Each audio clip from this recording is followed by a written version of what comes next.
You know, when you ask that question, the first thing that comes into your head are the famous ones like David and Solomon and everything. But I think that my favorite has got to be Samson, because this guy is just like, what? This is in the Bible? You know. He had super strength. He had killed a lion with his bare hands. Taken down 1,000 Philistines with only a donkey's jawbone. And even ripped off the gates of a city and carried them to the top of a hill. The Philistines were desperate to capture him, but they had no chance while he had his strength. So they asked Delilah to find out the secret to his power. Samson loved her, so after a bit of gentle persuading, he finally gave in. And told her it was his hair. If it was ever cut, he would lose his strength. So when Samson fell asleep, Delilah cut off his hair, and the Philistines overpowered him. They then threw a party at the temple to celebrate and invited all their leaders. Samson was brought up from prison. He prayed and asked God to return his strength one last time. Then placed his hands on the pillars and pushed with all his might. The temple collapsed, destroying all those inside. First of all, his birth story is just so fun. Wait, you can tell the story just before, because, you know. Well, the birth story is that this angel appears to his wife, and she has to now tell her husband that she's pregnant after all these years, and an angel has told her. So, you know, your heart goes out to this woman. You know, how is she going to tell him? So she sort of says, well, I was in the field, already dangerous, you know, and Mr. Angel came, and you can already see her husband saying, and then her husband says to her, so why do you think Mr. Angel didn't come to me? And so now she has to, you know, really sort of go for this thing. So the whole story of the birth is really sort of her preparing her husband for the fact that they're going to have this really special child, and him being very, very suspicious. Understandably so. Right, and I always say, I don't want to tell angels how to do their job. But I would always go to the man first, because, you know, you would... A little bit of logic here as an angel, you know, you really... And anyway, it was a patriarchal society. You want to put a woman in that position.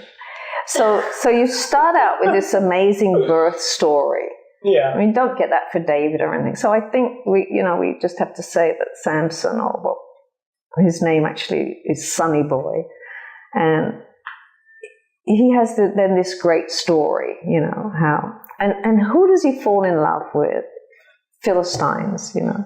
So you have this son who you're told is going to be this great person, and he's now in love, and he comes home and he says to his parents, I'm in love. Is someone from our tribe, darling? No, she's a Philistine. Oh. So, you know, I didn't want to say it. But, so you think, well, what kind of a hero is this? It's like really an anti-hero in this role of a hero. And everything that happens to this guy is like the wrong way round. He's going with prostitutes. He loves the Philistines. And then he hates the Philistines. And then he kills. And then his wife is taken from him. And, you know, and it's just, and you're thinking, you know, where does this story fit in? And he's supposed to be a judge. So a judge? He was one of the judges? Yeah. No. Yeah. See, it's even more worrying now. And he's supposed to judge Israel? No, but judge in the Bible simply means warlord. So I think I love this story because in the end, there's a certain amount of justice. Like, he loses his sight, but blind and humbled and everything, he does kill more Philistines in that last moment. So it's like a tragic, comic story. Why did his wife betray him? I don't remember the story. Family stuff. they just said to her, this guy's his making mother-in-law. no, but this guy's making a mockery of your family. So, or you tell us, or Oh, well, it was a family honor thing. I'm guessing, yes, she would feel obliged. She'd probably feel obliged to do that. So, of course, immediately he knows that she doesn't love him. She might like his hair and everything, but she didn't love him. So that's once again a heartbreaking story that he was in love with her, but she obviously didn't love him, or she wouldn't have sold him out. Is it considered to be one of the older stories or one of the newer stories? I don't know how old it's considered to be, but it's a kind of myth story. Yeah. Whatever it is, it knows its geography. It knows Tzorah, it knows Eshtaol, it knows the valleys, it knows its geography really well, that story. So whoever was writing it knew that area really well. And at what period are we talking that this area is more active? It had to be someone who knew where the Philistine cities were and where the border was, and that Beit Shemesh was the border, and that was actually Israelite.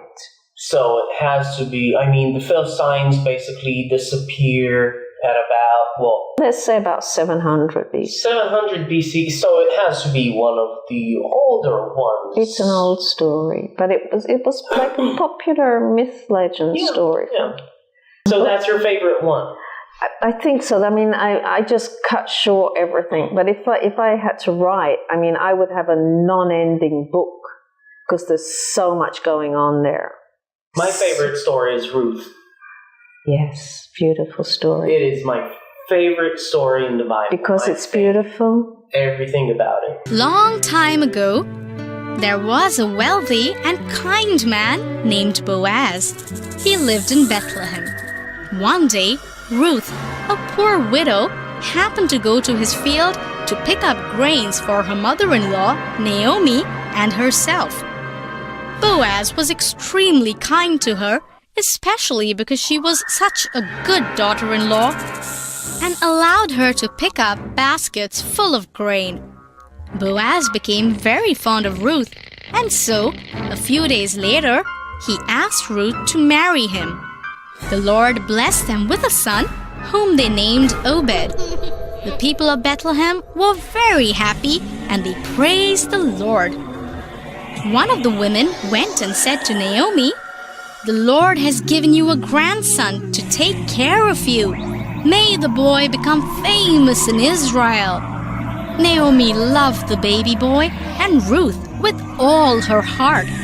Ruth had left her own hometown so that her mother-in-law would not be alone. Ruth had done more for her than even her own sons would have done had they lived.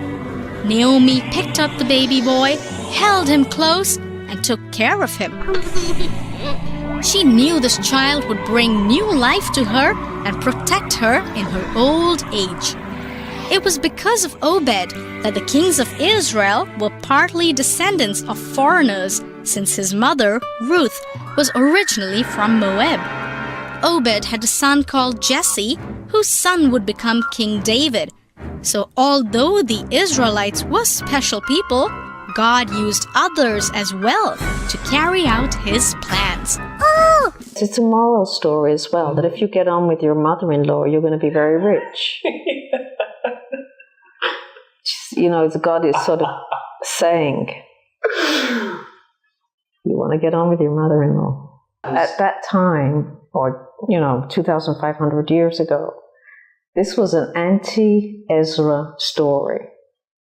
Because when Ezra returns from Babylon, he won't allow any women who aren't Jewish to stay married with the men, and he kicks them all out. Well, that means Ruth would have gone.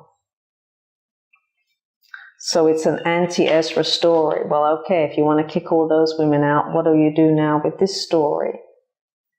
And it would put Ezra in his place. They left it in because it was a harvest festival story. Yeah. And it's exactly the harvest festival that was like the important festivals. So she remains in as a harvest festival story. Mm-hmm. The rabbis couldn't do anything about it. They would have liked to have left her out. Obviously. But it's obviously a story that was brought in to show Ezra that these women are just as legitimate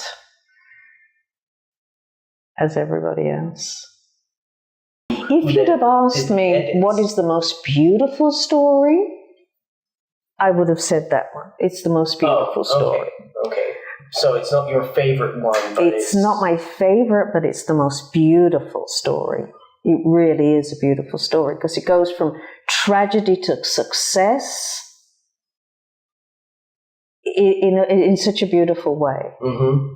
Yeah. And from nothing to rags to riches, which everybody loves. Yeah. So it's a beautiful story. But Samson is just like funny from beginning to end, you know. And you can almost feel the crowd saying, "Don't tell her," to Delilah. "Don't tell her," you know. "Just don't tell her," you know. Yeah. And he tells, "No!"